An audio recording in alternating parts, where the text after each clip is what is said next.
is Father Henry Huber. I am the pastor of Gilbertville Immaculate Conception, Raymond St. Joseph's, and Don Bosco High School. I have been the pastor here for 8.5 years now.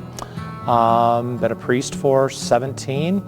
Other than my seminary education, lived my entire life in the state of Iowa.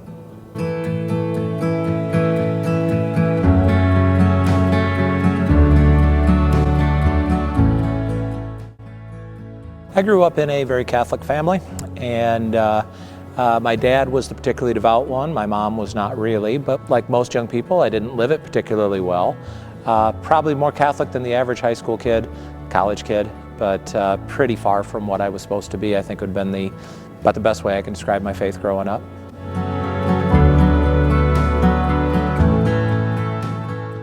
I didn't enter the seminary until I was 26 years old. Prior to that, I studied at the University of Northern Iowa.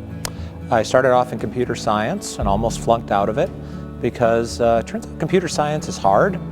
I switched majors to history after that because that's what I enjoyed, and one of the things I believe is that if you have a passion for what you're doing, then your work is never actually work. It becomes getting paid for something that you love. And the problem was, what do you do with a history degree when you're done? So at that point I had to decide, got to be something else to do with my life. I ended up working full-time as a social worker my last 2 years of college, got a degree in social work, and worked for a brain injury rehab facility for several years before I went to seminary. But again, that sense that there was something more that I was missing out on, and the sense that while I was doing good work here, none of it was terribly permanent, none of it was terribly lasting. Was it really making a difference? And there was always that sense in my life that that was important, make a difference. And there doesn't seem to be a lot of ways you can do that in the world. So that's would have been where I was before I went off to seminary.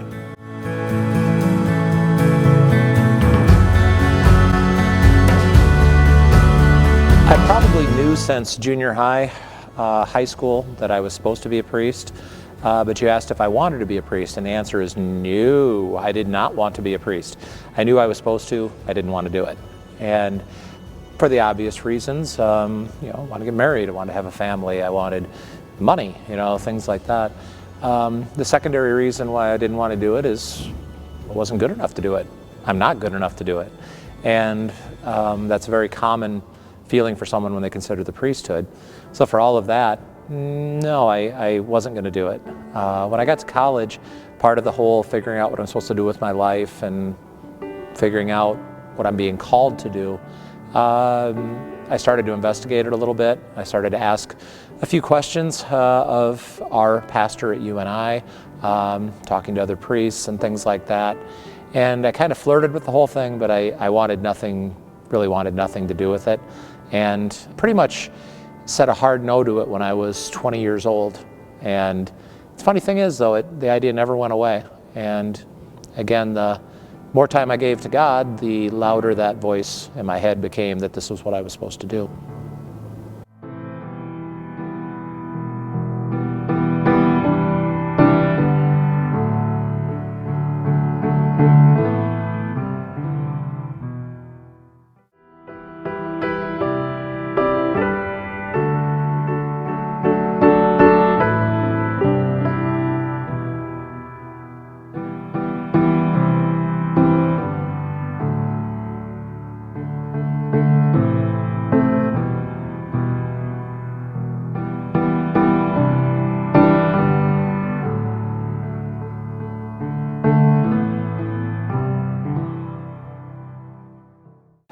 As a priest, you are given a 6-year assignment, okay? And it can be renewed once, so a total of 12 years is the theoretical maximum that you can be in one assignment. I was up north of here in 2 counties, 6 parishes, and I was 4 years into my assignment, and I fully intended to be there for 10 or 12 years. But as with the military, everything in the priesthood is subject to the requirements of the service. And one day I got a phone call from the Chancery in Dubuque that the Archbishop wanted me to move to Gilbertville and Raymond and asked me to consider it. And I said yes. And they said, well, do you want to think about it? No, if the Archbishop wants me to go, that's where I'll go.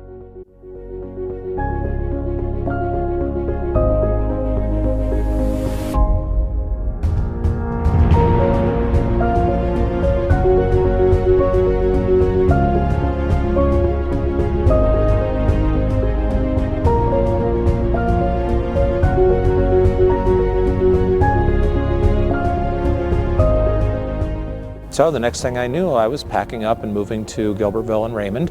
When I said yes, I had no idea that there was a high school here, or at least I had completely forgotten that. So the next thing I knew, I had a high school. My experience with the high school was pretty much having them at Mass twice a week when I first got here. And I had no desire to be in the school, no desire to teach. But after I was here a couple of years at the graduation Mass, for our seniors, I looked around and I realized two things. One, I realized I didn't know very many of the seniors. I couldn't really call them by name. That I'd been here 2 years and I did not have enough interaction with our young people to know who they were. And second, I realized that most of these kids had gone to Catholic school for 12 years and didn't know anything about their faith. And that bothered me immensely.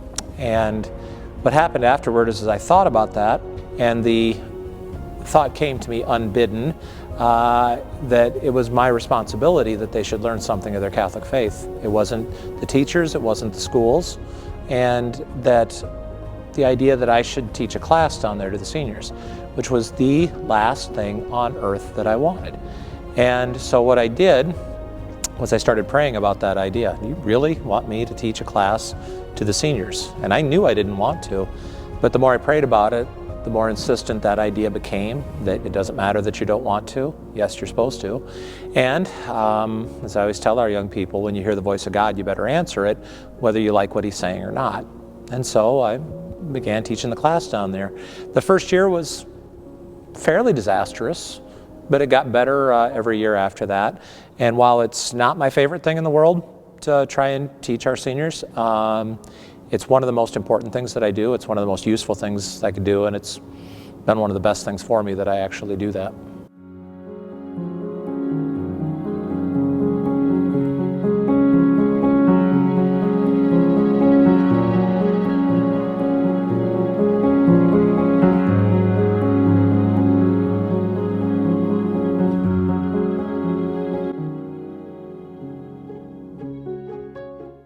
Mass is the most important, most wonderful, most incredible thing that I do.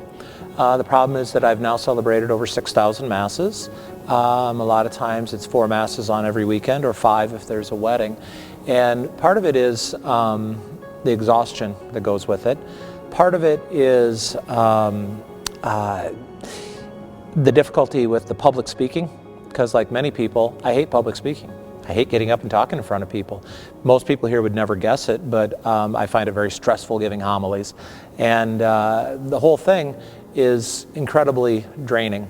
The thing is, it's very easy every now and again to just slip into going through the motions, because I've done this 5,000 times, because I've done this 5 times this weekend. And then every now and again, I'm just absolutely, completely shocked and amazed by, oh yeah, God. Oh yeah, this is God Almighty in my very hands. And to just go back and forth between that quotidian, trivial, mundane aspect of doing this again and again to being absolutely overwhelmed and mesmerized by the presence of divinity in the midst of doing this, that probably is kind of the whiplash effect that you have on the emotions of the celebration of the sacraments.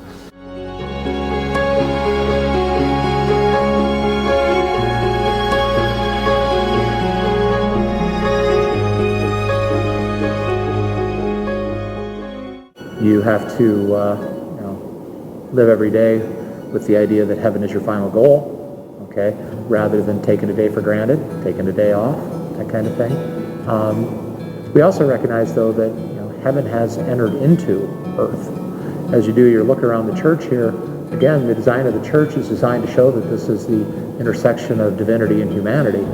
He entered into the world 2,000 years ago with what we call the incarnation, and he enters into the world every single time we celebrate Mass. Enters into the world every time 2 or 3 are gathered in prayer, or any one of us actually just tries to pray.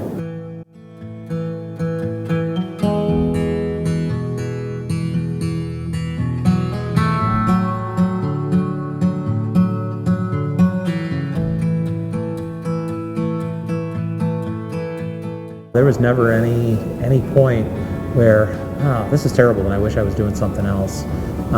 There's been days where, it's been tiring, then days it's been frustrating, but there's never been a time where I'm like, okay, I'm not doing this, everything else looks like more fun.